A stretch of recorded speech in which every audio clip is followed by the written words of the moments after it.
cada vez mais nossa sociedade se conscientiza sobre o desenvolvimento sustentável. Dentro desse tema, podemos tratar sobre a defesa do meio ambiente e também da caça predatória de animais silvestres. Para tratar sobre esse tema, convidamos a professora Alessandra Galli. Meu nome é Gabriel Alves, sou acadêmico de Direito e começa agora o Green Talks. Professora, muito obrigado por ter aceito o nosso convite e para a gente iniciar nossa conversa aqui, qual a legislação atual sobre a caça no Brasil? Obrigada pelo convite, Gabriel. Então, a caça está proibida no Brasil formalmente desde 1967, com a lei que vedou qualquer prática que pudesse colocar, submeter a caça, a panha, enfim. A Constituição Federal de 88, ela expressamente prevê a função ecológica da fauna e da flora, a previsão também de vedação de possibilidade de extinção dos animais, especificamente, e algo bastante significativo e moderno à época, que foi a vedação à crueldade aos animais.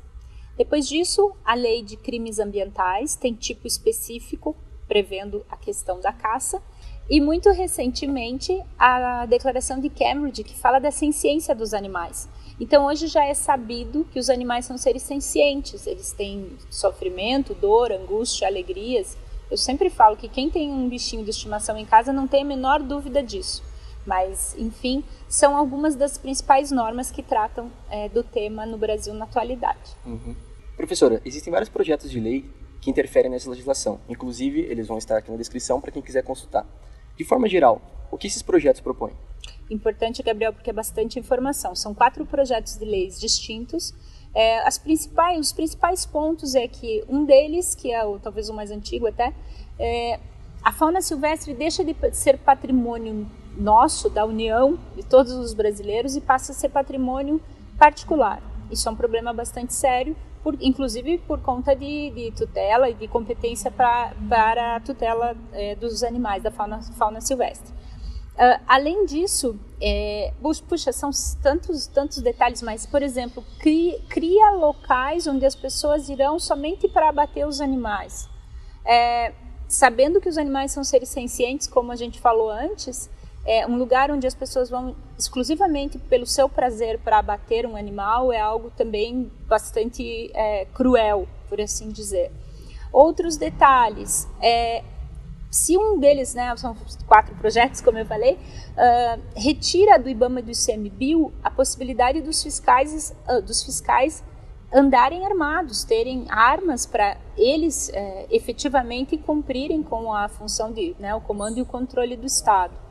Então são vários retrocessos que infelizmente estão sendo propostos, o que na verdade é um contrassenso e realmente um retrocesso no que tange a proteção da nossa fauna silvestre. Entendi. E quais são as críticas a respeito desses projetos? Puxa, são várias críticas. Nós somos um país mega biodiverso e nós temos muitas espécies, porém nós temos poucos indivíduos de cada espécie, poucos espécimes de cada espécie. A liberação da caça pode gerar, sim, extinções em escala. Nós temos também muitas espécies endêmicas, que são aquelas espécies que só existem em determinadas localidades. Além disso, a questão da fiscalização, quem é que vai fiscalizar um país com as dimensões que nós temos do nosso país, do nosso Brasil, enfim, como será a fiscalização?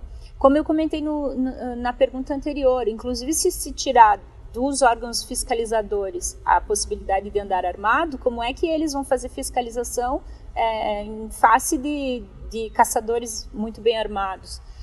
Os animais são usados cães, muitas vezes, para a caça.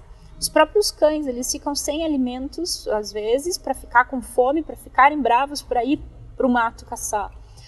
A invasão de propriedades, e a gente já tem relatos, porque veja pessoal, algo muito importante, de todos os projetos e o próprio manifesto contra a caça, ninguém está falando do manejo de espécies exóticas, até porque a caça não é um bom atributo para manejo de espécies exóticas. Existem outras formas e os biólogos nos ensinam, e os veterinários, enfim, nos ensinam isso, e a gente acaba sabendo por conta dessas questões. Aliás, o direito ambiental é sensacional porque ele é multidisciplinar, a gente precisa dos outros profissionais para poder trabalhar, né, Gabriel? Sim. Então, são várias questões que estão, são vários aspectos que a flexibilização da caça gera problemas absurdos. A possibilidade de extinções de espécies é muito grande. Mas eu lembrei, eu falava da invasão das propriedades. Né? A gente tem relato de proprietário que está lá na sua propriedade e aí as pessoas entram para caçar na propriedade dele. Então, assim, são vários retrocessos. Me parece que nós, enquanto sociedade, temos que pensar para onde nós estamos indo. Qual é o futuro que nós queremos para a nossa nação? Se nós somos um país mega biodiverso, e olha os passarinhos passando aí, a gente está aqui nesse jardim lindo do Unicuritiba, mas se nós temos essa riqueza fantástica, nós temos que protegê-la e não regredirmos antes da década de 70, uma cultura que não é nossa, não nos pertence. E inclusive, Gabriel, às vezes as pessoas usam o argumento de que em alguns lugares do mundo a caça é permitida. O que é importante dizer é que no Brasil nós ainda temos os predadores topo de cadeia e eles fazem esse equilíbrio.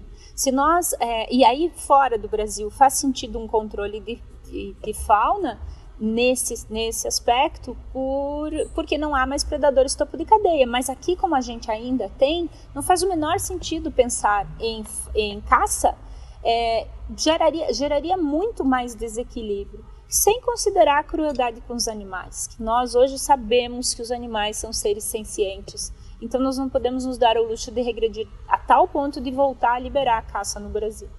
Professora, para finalizar, existe um manifesto contra esses projetos. Você poderia explicar quem está organizando e em que consiste essa iniciativa? O manifesto está sendo organizado por membros da sociedade civil, biólogos, veterinários, especialistas em direito animal, em direito ambiental. Alguns dos maiores juristas do país já o firmaram. E a gente vai deixar o link na descrição. E aí a gente, obviamente, deixa o texto completo para que todos vocês que estão nos assistindo assinem o manifesto. Nós temos que pensar em realmente evoluir, pensar no cuidado da nossa fauna. Eu esqueci de mencionar antes, mas nós podemos ganhar muito mais dinheiro como nação brasileira com turismo de contemplação, com turismo ecológico sustentável, com que as pessoas tenham vontade de ir aos parques, aos locais públicos, às florestas, e não que a gente tenha medo de ir para uma floresta e corra o risco de levar um tiro na testa. Isso é péssimo. Os animais são seres sencientes, então todos os argumentos nos levam a afirmar esse manifesto em defesa da fauna silvestre brasileira, e eu conto com a assinatura de todo mundo. Eu não, né? Os animais agradecem. Muito obrigado, professora, então, pela sua entrevista. E é isso, pessoal. Não deixe de conferir o manifesto, assinar o manifesto, ele vai estar aqui na descrição. Assinem também o nosso canal, confira nossos últimos vídeos, deixa aqui o seu like se você gostou do vídeo e um comentário com o seu feedback aqui pra gente, tá bom? Tchau, tchau!